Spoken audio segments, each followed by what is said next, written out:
উত্তর তেহরানের সেই সুরক্ষিত কম্পাউন্ডের ভেতরে বৈঠক চলছিল। ভারী দরজা বন্ধ, পুরো দেয়াল, বাইরে বহু স্তরীয় নিরাপত্তা।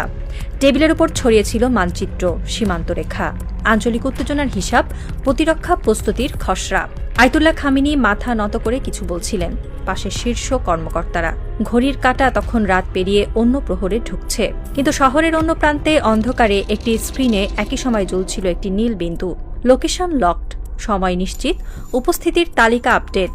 কেউ একজন, খুব কাছের কেউ, খুব ভেতরের কেউ সেই তথ্য পাঠিয়ে দিয়েছে।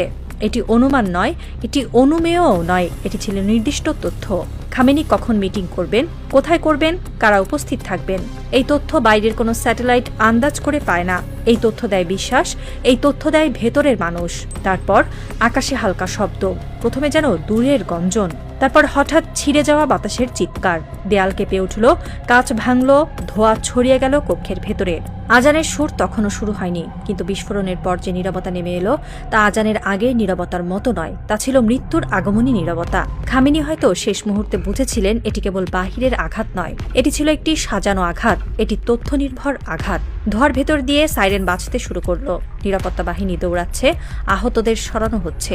কিন্তু প্রশ্নটি তখনই জন্ম নিয়েছে, কে জানত এই বৈঠকের সময়, কে জানত সঠিক অবস্থান, কে জানত কোন কক্ষে আলো জ্বলছিল। ধোঁয়া এখনো পুরোপুরি কাটেনি, কিন্তু সন্দেহের ছায়া দ্রুত ছড়িয়ে পড়ছে। এটি কেবল একটি হত্যা নয়, এটি একটি তথ্যযুদ্ধের রক্তাক্ত অধ্যায়। আর এই অধ্যায়ের শুরুতেই দাঁড়িয়ে আছে একটি ভয়াবহ উপলব্ধি।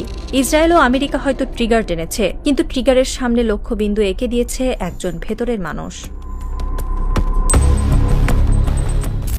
ইরান বহুবার আঘাত দেখেছে, নিষেধাজ্ঞা, হুমকি, সাইবার হামলা, সবকিছুর মধ্যেও তারা নিজেদের নিরাপত্তা বলয়কে শক্ত করেছে। খামেনির নিরাপত্তা ছিল বহু স্তরীয়। বৈঠকের সময় শেষ মুহূর্তে বদলানো হতো, অবস্থান গোপন রাখা হতো, যোগাযোগ এনক্রিপ্টেড। তাহলে কিভাবে শত্রু জানল কখন তিনি রাষ্ট্রের শীর্ষ কর্মকর্তাদের সঙ্গে বসবেন, কোথায় বসবেন, কারা উপস্থিত থাকবেন? এমন তথ্য অনুমান নয়, এমন তথ্য কাকতাল নয়, এমন তথ্য আসে বিশ্বাসের বৃত্ত থেকে। স্পষ্ট কথা, খামেনির আশেপাশে একজন বেঈমান আছেন, অথবা একজন নয়, একটি নেটওয়ার্ক। ইতিহাস সাক্ষী, বাইরের শত্রু যতই শক্তিশালী হোক, ভেতরের বিশ্বাসঘাতক তাকে সহজ পথ দেখিয়ে দেয়। মীর জাফরদের ইতিহাস নতুন নয়, তারা সবসময় সিংহাসনের কাছে থাকে। তারা কথা বলে নরম স্বরে, তারা আনুগত্যের অভিনয় করে, আর একদিন দরজা খুলে দেয়। এখন ঘটনাগুলো একসাথে দেখা যাক। শুধু খামেনিকে লক্ষ্য করে হামলা নয়, সাম্প্রতিক বড় বড় টার্গেটেড আক্রমণগুলোর মধ্যে এক অদ্ভুত মিল রয়েছে।